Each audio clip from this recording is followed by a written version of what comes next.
Hey, Joe here from Home Studio Corner. Want to make this quick today. I'm trying to make these quicker so you can get what you need and get on with your life.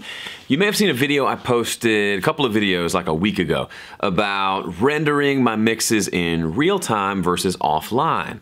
And that started a whole thing of me thinking about how can I do more real-time rendering of my songs, which is what a lot of Pro Tools guys do. They'll take their tracks, they'll route everything to a new stereo track, and they'll listen through that track while they're mixing, and then they'll record the mix down to that track.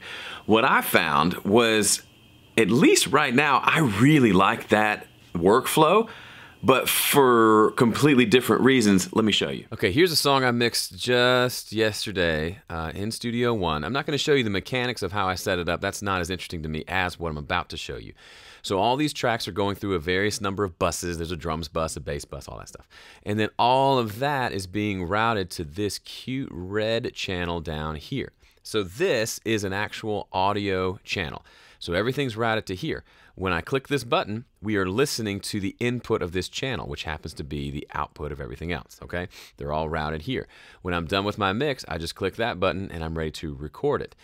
Then at the end, I can come back and listen to my mix. So that's all pretty straightforward. Here's how that would look, the abbreviated version. Here's my mix. Oh yeah, that's sounding good. Let's record it. Boom, record.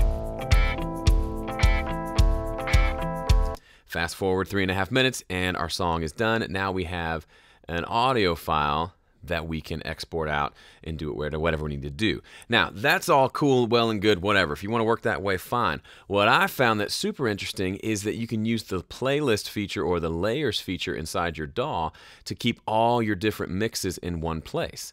So the way that worked for me, this is my original gut mix, meaning when I set the levels and just got levels on everything without any plugins. I just wanted to kind of capture that and then move on from there. So if I turn this off, now we're just listening to the audio on this track down here. We're not listening to the mix.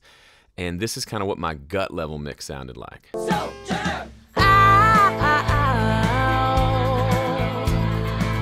It's muddy, it needs a lot of work because there's no plugins there, but it kind of let me just play the mix, move the faders at the beginning, and get a sound that I wanted. And I can quickly compare that to my current mix by just clicking this audio monitor button. So here's the old mix, and I'll click my final mix in.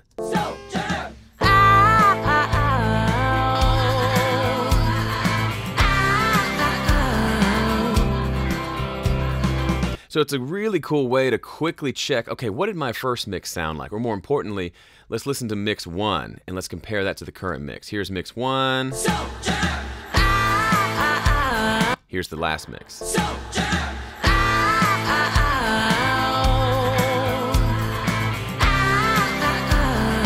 Much more subtle than the first one I showed you, but this allows me, if I go through 12 different mixes, or if the first playlist under here is the original guitar vocal from the very first session, and the last one is my final mix, they're all available right there. We can even expand them out this way, and we can quickly switch between all of them and get a real good idea of how the song has progressed. That's useful information versus having to go listen to it in iTunes or go search all of our file folders to go find each version of the mix, because it's harder to keep track of them once they're out of the session. Now we can have all the versions of our mixes in the session itself. Will I always use this workflow? I don't know, but I'm really digging it. Okay, so that's what I wanted to show you today. Try it out for yourself. See if it works for you. I really like it from an organizational standpoint. It makes me feel like I'm a little more in control of the process. By the way, that's the song we're mixing this month over at Dueling Mixes. Whether you see this video the day I release it or 3 years from now, you can access the multi-tracks to this song along with dozens of other songs for you to mix to get better at mixing and engage in a really cool community of people like you who love to mix. Check out duelingmixes.com. You can get a free 14-day trial, and we'd love to have you come check it out. Otherwise, thanks for watching. See ya.